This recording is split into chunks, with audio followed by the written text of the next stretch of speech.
Hi everyone, welcome to your own channel Anita Shiksha. सभी का बहुत बहुत स्वागत है। और चलिए आज हम पढ़ते हैं आपकी बुक फर्स्ट फ्लाइट का चैप्टर नंबर 7, जिसका नाम है ग्लिम्पसेस ऑफ इंडिया, यानी कि भारत की झलकियाँ।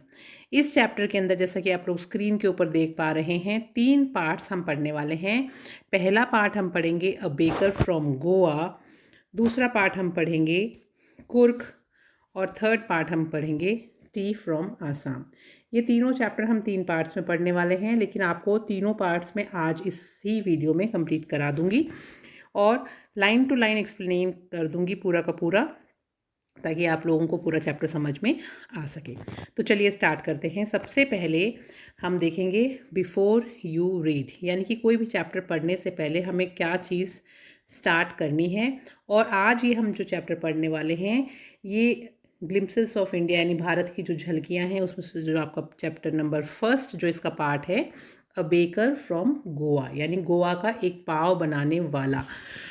तो लूसियो रॉड्रिच के द्वारा लिखा हुआ ये चैप्टर है और बहुत ही मज़ेदार चैप्टर है। मुझे बहुत पसंद आया एंड आई होप आप लोगों को भी बहुत पसंद आएगा। अब हम इन तीनों पार्ट्स के माध्यम से हम अपने देश भारत को और ज़्यादा नज़दीकी से जान पाएंगे। तो चलिए स्टार्ट करते हैं। सबसे पहले बिफोर यू रीड, यानी कि आपके पढ़ने से पहले कुछ चीज़ें, एक्टिविटी यानी क्रियाकलाप की कुछ आपको एक्टिविटी दी हुई हैं, जो आपको इस चैप्टर को पढ़ने के बाद में आप आराम से कर पाएंगे। पहला है डिस्कस इन क्लास, कि सबसे पहले आप लोगों को क्लास में डिस्कस करना है। और क्या डिस्कस करना है? What images of people and of places come to your mind when you think of our country, यानी कौन से चित्र या लोगों और जगहों के चित्र आपके दिमाग में उभरते हैं या आते हैं जब आप अपने देश के बारे में सोचते हैं।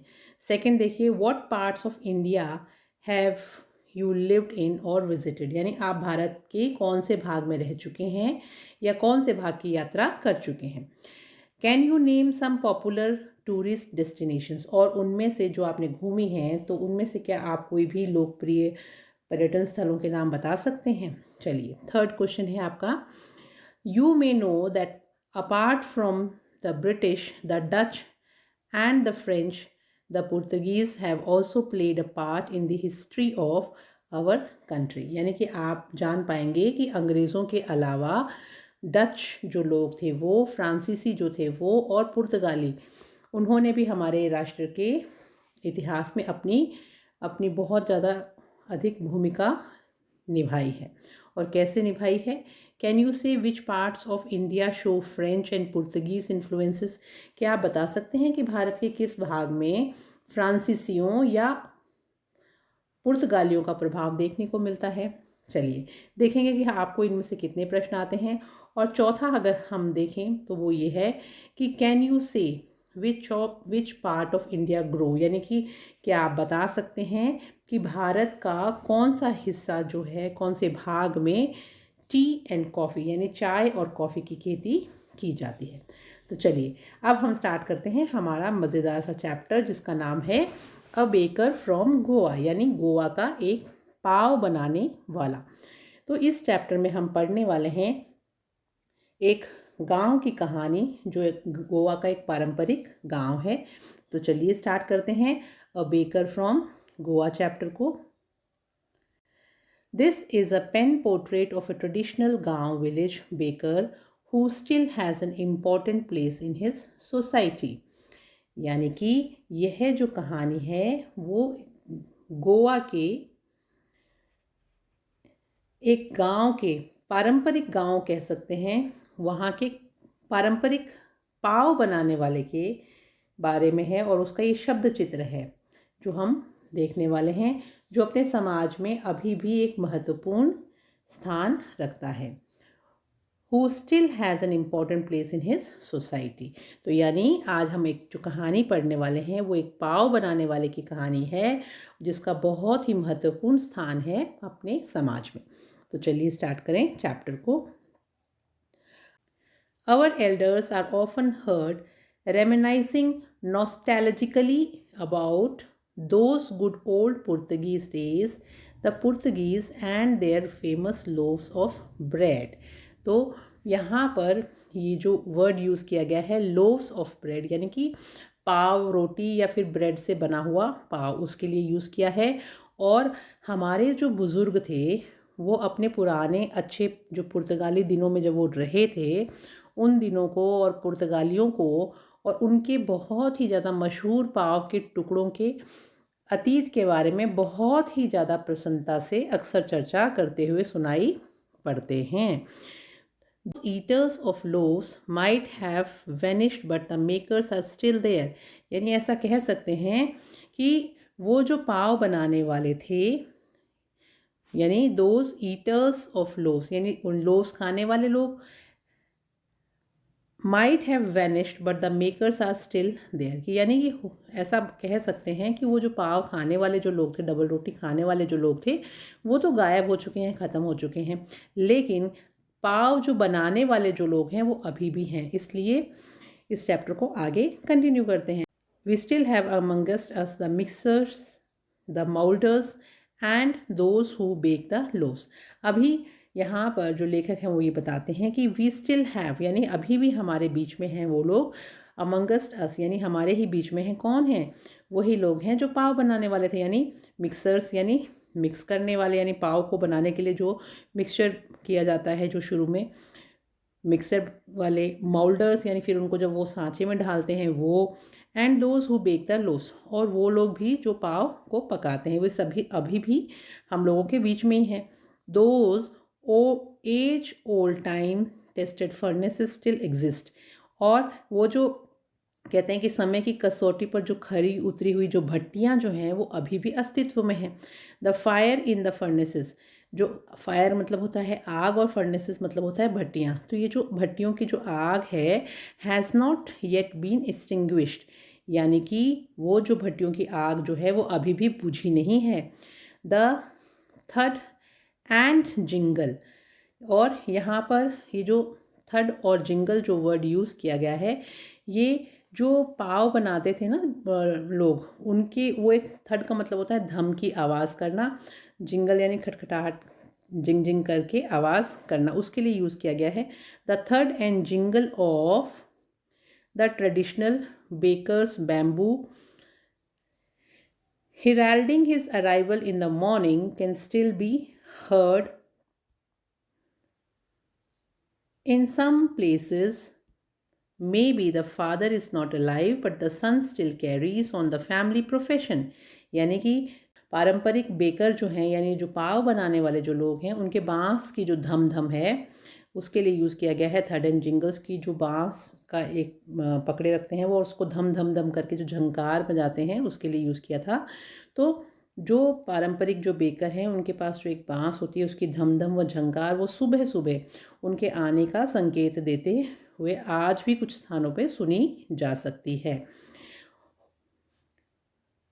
May be the father is not alive, यानी कि हम कह सकते हैं कि हो सकता है कि पिता तो अब उनके जीवित नहीं हो, but the son still carries on the family profession, लेकिन जो उनके बेटा जो है उनका है वो अभी भी अपने जो पारिवारिक जो व्यवसाय है पुराने ज़माने से चला आ रहा उसको बहुत ही सफलतापूर्वक जारी रखे हुए हैं।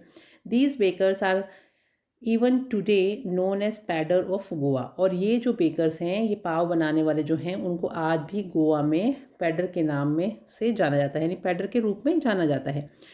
During our childhood in Goa the baker used to be our friend. अब यानी कि गोवा में जब हमारा बचपन जब गुजरा, उस समय उस दौरान जो यहाँ के जो बेकर थे, यानी जो पाव बनाने वाले थे, used to be our friend, वो हमारे मित्र हुआ करते थे। कंपेनियन यानी साथी, व एंड गाइड यानी पथ प्रदर्शक हुआ करते थे। He use to come at least twice a day, वह दिन में कम से कम 2 बार आता ही था। Once when he set out in the morning on his selling ground and then again, यानी एक बार तो तब आता था सुबह सुबह जब वह अपनी बिक्री के लिए चक्कर लगाने रवाना होता था, और फिर दोबारा जब वह अपनी बहुत बड़ी सी जो टोकरी होती थी जो उसकी खाली करने के बाद वापस लौट रहा होता था, तब दिखता था। When he return after emptying the huge basket, यानी जब अपनी बड़ी सी टोकरी को वो खाली करके वापस आता था तब भी हमें दिखता था। The jingling third of his bamboo woke us up from sleep and we ran to meet and greet him, यानी वो ये कहते हैं उसके जो बाँस की जो झंकृत धम धम की जो आवाज़ होती थी वो हमें नींद से जगा देती थी और हम उससे मिलने व उसका अभिवादन करने के लिए दौड़ पड़ते थे। वाई वॉज इट सो, यानी ऐसा क्यों था।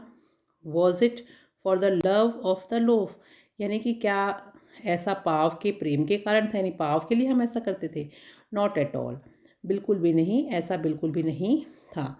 The loaves were brought by some पेस्किन और बेस्टीन the maid servants of the house, क्योंकि ये जो लोव्स थे यानी ये जो पाव थे, वो कहता है कि ऐसा नहीं था, क्योंकि ये जो लोव्स लिए जाते थे वो किसके लिए लिए जाते थे, वो जो पास्किन और बास्तिन नामक जो नौकरानियाँ थी उनके द्वारा खरीदा जाता था। द मेड सर्वेंट्स यानी घर में काम करने वाली नौकरानियाँ, the maid servants of the house उनके लिए खरीदा जाता था। What we launched for were those bread bangles which we choose carefully, लेकिन हमें क्या चाहिए था, बस वे ब्रेड की जो चूड़ियाँ जिन्हें हम बहुत ही ध्यान से चुनते थे वो हमें खानी होती थी। Sometimes it was sweet bread of special make, कभी कभी तो वह एक विशेष प्रकार से बनी मीठी डबल रोटी होती थी जिसे हम चुनते थे।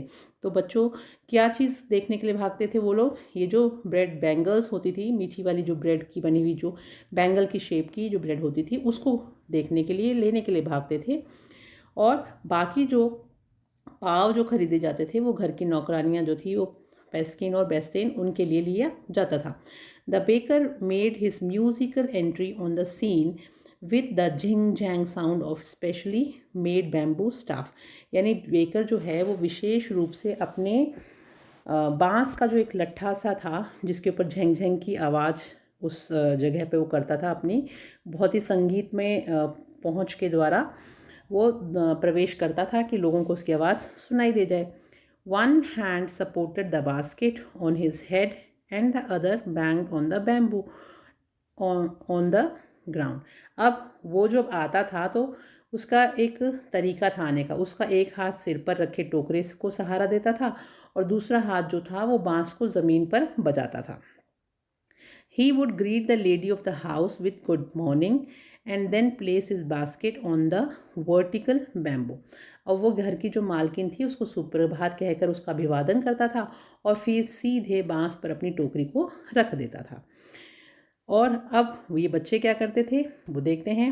We kids would be pushed aside with a mild rebuke and the loaves would be delivered to the servants, लेकिन वो कहते हैं कि हम जो बच्चे थे हमको हल्की डांट मार के और एक तरफ धकेल दिया जाता था और पाव जो थे वो लेके और नौकरों को दे दिया जाता था। But we would not give up, लेकिन हम लोग भी आशा नहीं छोड़ते थे, यानी हम भी हार मानने वाले नहीं थे। We would climb a bench or the parapet and peep into the basket somehow. अब लेखक क्या कहते हैं कि हम जो बच्चे थे वो क्या करते थे, हम बेंच पे या मुंडेर पर चढ़ जाते थे और कैसे ना कैसे टोकरी के अंदर झांक ही लेते थे। I can still recall the typical fragrance of those loaves, और वो कहते हैं कि मैं आज भी उन पाँवों की जो विशेष प्रकार की जो सुगंध थी उसको आज भी याद करता हूँ, उसको महसूस कर सकता हूँ। Loaves for the elders and the bangles for the children, यानी बड़ों के लिए पाव व बच्चों के लिए पाव वाली चूड़ियाँ। Then we did not even care to brush our teeth और वॉश अवर माउथ्स। अब वो ये कहते हैं कि अब वो जो जब उनको ब्रेड दिखाई दे जाती थी तो वो इस चीज़ की भी परवाह नहीं करते थे कि उन्होंने ब्रश किया है या नहीं किया है, इसीलिए कहते हैं then we did not even care to brush our teeth और wash our mouths properly and why should we. अब वो कहते हैं फिर तो हम अपने दांतों को साफ़ करने या उसे ठीक से अपना मुंह धोने की परवाह भी नहीं करते थे, और हमें परवाह करनी भी क्यों चाहिए थी। Who would take the trouble of plucking the mango leaf for the toothbrush. और वो क्यों कहते हैं ऐसा कि कौन आम के पत्तों को दांतों की ब्रश बनाने के लिए तोड़ने की परेशानी मोल लेता है भाई।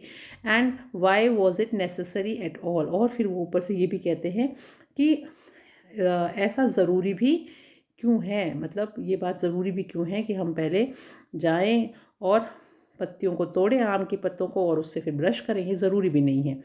The tiger never brushed his teeth. अब वो कहते हैं क्योंकि बाघ जो है वो कभी भी अपने दांतों को साफ नहीं करता है। अपने आप को कंपेयर कर रहे हैं बाघ से। Hot T could wash and clean up everything so nicely after all. फिर वो कहते हैं और फिर वैसे भी गर्म जो चाय हम पीते हैं, वो जो गरम गरम चाय है आखिरकार सभी चीज़ों को वो तो अच्छी तरह से धो डालती है और साफ़ कर देती है, तो कहाँ ज़रूरत है ब्रश करने की। चलिए ये क्वेश्चंस हम बाद में कर लेंगे, ये जो ओरल कॉम्प्रिहेंशन चेक है। हम चैप्टर को कंटिन्यू करते हैं।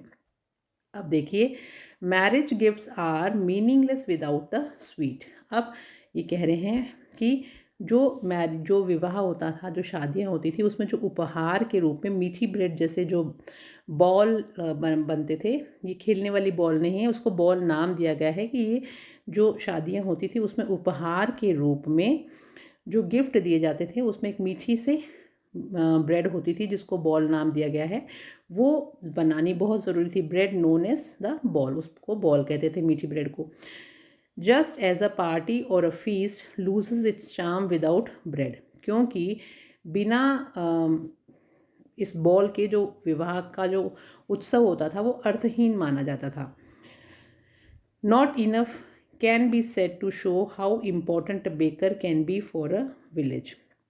और जैसे कि एक पार्टी या दावत ब्रेड के बिना अपना आकर्षण खो देती है, वैसे ही एक गांव के लिए बेकर कितना ज़्यादा महत्वपूर्ण होता है वो हम इस बात से समझ सकते हैं। The lady of the house must prepare sandwiches on the occasion of her daughter's engagement. और यह बात जो है ये प्रदर्शित करने के लिए कि ऊपर की गई जो बातें हैं वो बिल्कुल सही हैं। वो हम कैसे कहेंगे कि अपनी जो बेटी जो होती थी उसकी सगाई के अवसर पर एक मतलब विशेष तरह के जो गृह स्वामिनी होती थी उस घर की, वो अपनी बेटी के लिए सैंडविच बनाती थी और ये बहुत ज़रूरी होता था। Cakes and bolinhas are a must for Christmas as well as other festivals. और उसके अलावा कि जो क्रिसमस का जो पर्व आता था उस टाइम पर केक और बॉलिनहास बनाना बहुत ज़रूरी होता था, उसके बिना वो पर्व नहीं मना पाते थे। Thus, the presence of bakers' furnaces in the village is absolutely essential. तो thus the presence of the bakers' furnace in the village is absolutely essential. तो ऐसा कह सकते हैं। तो इस प्रकार से एक गांव में एक बेकर यानी पाव बनाने वाला जो था उसकी भट्टी की उपस्थिति बहुत ज़्यादा अनिवार्य थी और ज़रूरी थी। अब आगे देखते हैं। The baker or bread seller of those days had a peculiar dress known as कबाई।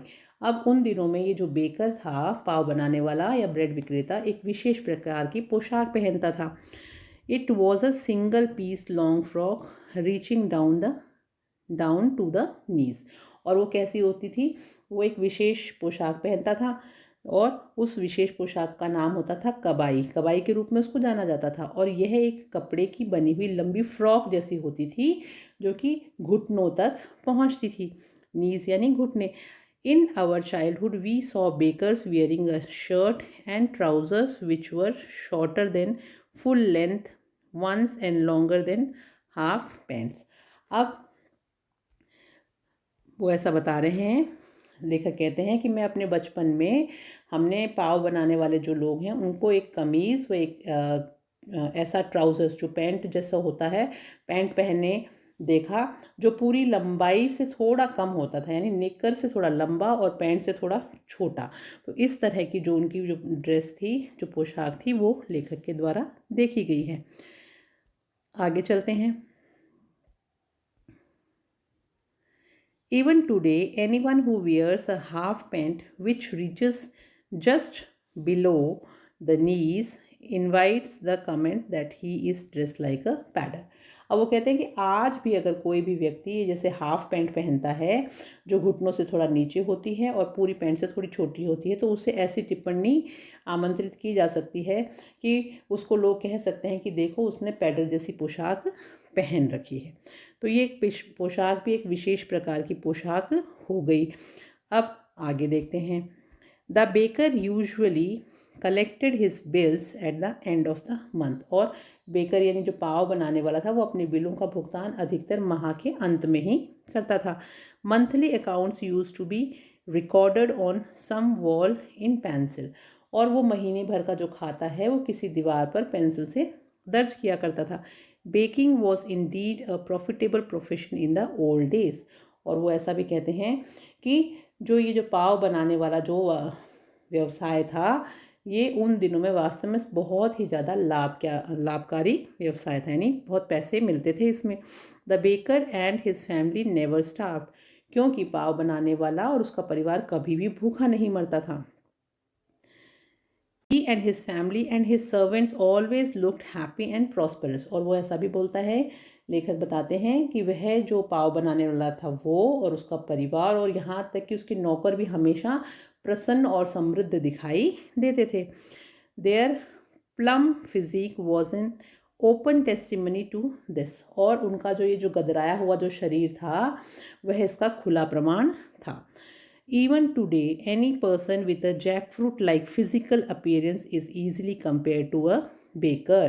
मतलब कि यहाँ तक कि अगर आज भी किसी व्यक्ति को हम देखें जो कि जैकफ्रूट का मतलब होता है कटहल, जो कि जिसका शरीर अगर कटहल जैसा दिखाई देता हो, यानी वो अगर ऐसा इतना मोटा हो तो कटहल जैसा अगर उसका फिज़िकल अपीयरेंस है तो उसकी शारीरिक बनावट है, तो उसको आसानी से एक बेकर के साथ उसकी तुलना की जा सकती है। तो आई होप बच्चों ये चैप्टर आपको समझ में आया होगा अच्छी तरह से। इसमें आज हमने पूरी कहानी पढ़ी कि एक बेकर के बारे में, कि गोवा में रहने वाला जो बेकर है और बेकर फ्रॉम गोवा वो कैसा दिखता है, किस तरह के वो कपड़े पहनता है और लेखक उसको किस लिए याद करता है, क्योंकि आज भी वो जो गोवा के जो चूड़ियाँ जो बैंगल्स जो उसने कहा है कि ब्रेड की जो बैंगल्स होती हैं उनकी खुशबू वो आज भी उनको बहुत ज़्यादा मिस करता है। जो जो मीठी ब्रेड थी उसको लेने के लिए वो लोग सुबह सुबह उठ जाते थे और झांक झांक के टोकरी में देखा करते थे। तो आई होप आपको इस चैप्टर से काफ़ी इम्पोर्टेंट जानकारी मिली होगी बेकर्स के बारे में, कि कैसे दिखते हैं, समृद्ध होते थे, धनवान होते थे और बहुत ज़्यादा उनकी डिमांड थी। क्योंकि क्रिसमस का पर्व भी उनके बिना अधूरा था, क्योंकि उसमें बॉलीहांस बनता था और जब किसी लड़की की शादी होती थी, जो उसकी मदर होती थी, जो गृहस्वामिनी होती थी, वो एक स्पेशल सैंडविच बनाती थी। और यहाँ तक कि जब किसी भी मैरिज में लोग जब जाते हैं तो उनको जो रिटर्न गिफ्ट के रूप में बॉल्स दिए जाते थे वो भी ब्रेड के ही बने हुए होते थे। तो किसी भी तरह से अगर देखा जाए तो कोई भी फेस्टिवल जो है वो इन सब चीज़ों के बिना अधूरा था, तो इसलिए बेकर्स बहुत ज़्यादा इम्पॉर्टेंट थे। तो आई होप आपको ये चैप्टर समझ में आ गया होगा। अगर चैप्टर अच्छा लगा हो तो जाने से पहले लाइक, सब्सक्राइब और शेयर करना बिल्कुल मत भूलिएगा। और आप लोग अनीता शिक्षा चैनल की प्लेलिस्ट पे बाकी के भी चैप्टर्स जो है उनको भी लाइन टू लाइन जो मैंने एक्सप्लेन किया है वो भी देख सकते हैं और समरी भी देख सकते हैं, और जो लाइव क्लासेस होती हैं उनके टाइमिंग्स भी आप देख के उनको भी अटेंड कर सकते हैं। ये बिल्कुल एब्सोल्युटली फ्री चैनल है, कोई भी बच्चा इसको अटेंड कर सकता है। Thank you, have a nice day.